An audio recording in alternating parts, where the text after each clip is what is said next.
اللہ اکبر اللہ اکبر۔ حضرت امام ابن ابی شیبہ رحمۃ اللہ علیہ بہت بڑے محدث گزرے، نام سنا ہوگا آپ نے۔ امام بخاری کے استاد ہے، امام مسلم کے بھی استاد ہے، امام ابو داؤد کے استاد ہے۔ المصنف حدیث کی 12 جلدوں میں ان کی کتاب ہے۔ امام ابن ابی شیبہ المصنف میں حدیث نقل کرتے ہیں، اور امام جلال الدین سیوطی نے شرح صدور میں اس حدیث کو نقل کیا کہ حضرت سلیمان علیہ السلام مصر میں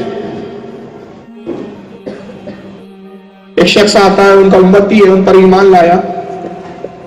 حضرت سلیمان کو سلام کیا، کہا کہ سلیمان پتہ نہیں آج کیا بات ہے، ایک شخص میرے گھر کے باہر کھڑا ہوا ہے اور صبح سے مجھے تاک رہا ہے، دیکھ رہا ہے اور گھور رہا ہے۔ میں کھڑکی میں سے جھانکتا ہوں، دیکھتا ہے تو کھڑا ہوا ہے، میں بازار جاتا ہوں تو یہ بھی میرے پیچھے پیچھے آتا ہے، گھورتا ہے، اور اس کی طرف میں دیکھتا ہوں تو مجھے اتنا خوف محسوس ہوتا ہے کہ میں یہ کہنے کی بھی قدرت نہیں پا رہا ہوں کہ اس سے پوچھوں بھائی کیا ارادہ ہے تیرا، کیوں پیچھا کر رہا ہے میرا، کیوں گھور رہا ہے؟ تو میں نے بس یہ ارادہ کیا کہ آپ کی پناہ میں آ جاؤں، آپ نبی ہے، آپ ذرا دیکھیے اس شخص کو اور کہیے کہ آخر اس کا مقصد کیا ہے۔ حضرت سلیمان علیہ السلام نے دیکھا تو نبی ہوتا ہے نا، پہلی نگاہ میں پہچان لیا، کہا جانتا ہے وہ کون ہے جو تجھے گھور رہا ہے؟ وہ ملک الموت ہے۔ کہا حضور وہ گھور کیوں رہے ہیں؟ کہا میرا خیال یہ ہے کہ شاید تیری روح قبض کرنے کا ارادہ ہے۔ کہا سلیمان میں آپ پہ ایمان لایا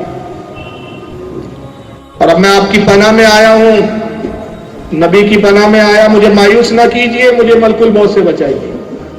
کہا کیا چاہتا ہے؟ کہا اس کی نگاہوں سے دور کر دیجیے۔ آپ نے اپنے چناتوں کو حکم دیا، تخت پہ آپ بھی بیٹھے، کہا بیٹھ جا میرے بازو، اس کے بازو اپنے بازو بٹھا لیا، کہا جتنی تیز رفتاری سے لے جا سکتے ہو مصر سے ہٹاؤ، کسی بھی سمت میں چلو، اور اتنی تیز رفتاری سے اڑو، اتنی تیز رفتاری کہ اس سے پہلے اتنی تیز رفتاری سے کبھی تم نے پرواز نہ کی ہو۔ جناتوں نے تخت کو اٹھایا، اور جیسی تخت ہندوستان میں آیا، زمین پر اترا، یہ تخت پر اس کی روح قبض ہو گئی، تخت پہ ہی لڑک گئے۔ حضرت سلیمان حیران ہو گئے، کہا ملک الموت یہاں بھی تو نے نہیں چھوڑا کہ تجھ سے بچنے کے لیے اتنی دور مصر سے یہاں آیا، میں سے لے آیا؟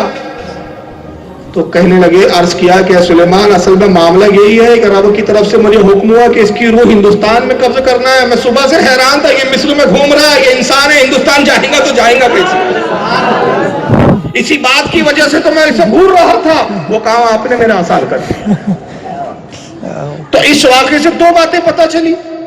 پہلی کہ موت ایسی اٹل حقیقت ہے کہ جس کو آپ کسی صورت میں ٹال نہیں سکتے۔ بتائیے، انبیاء کی بارگاہ میں حاضر ہونے کے بعد بھی موت سے انسان نہیں بچ پا رہا ہے، یہ ایسی ایک اٹل حقیقت۔ تو آپ اور ہم اپنی موت کو کیسے ہٹا سکتے ہیں؟ اور دوسری بات یہ پتہ چلی اس سے کہ جس کی جہاں مٹی ہوتی ہے وہی وہ دفن ہوتا ہے، وہی انتقال ہوتا ہے، رہنے والا کہیں کا بھی ہو۔ کیونکہ قرآن عظیم اس کی وضاحت کرتا ہے، وہ تھا مصر کا رہنے والا لیکن اس کی مٹی ہندوستان کی، تو اس کی مٹی ہندوستان برابر آ گئی۔ اور قرآن نے اسی کو یوں بیان کیا، منہا خلقناکم، ہم نے تمہیں اسی مٹی سے پیدا کیا، وفیہا نعیدکم، اور اسی مٹی میں ہم تمہیں دوبارہ ملائیں گے، ومنہا نخرجکم تارۃ اخری، اور اسی مٹی سے پھر دوبارہ اٹھائیں گے۔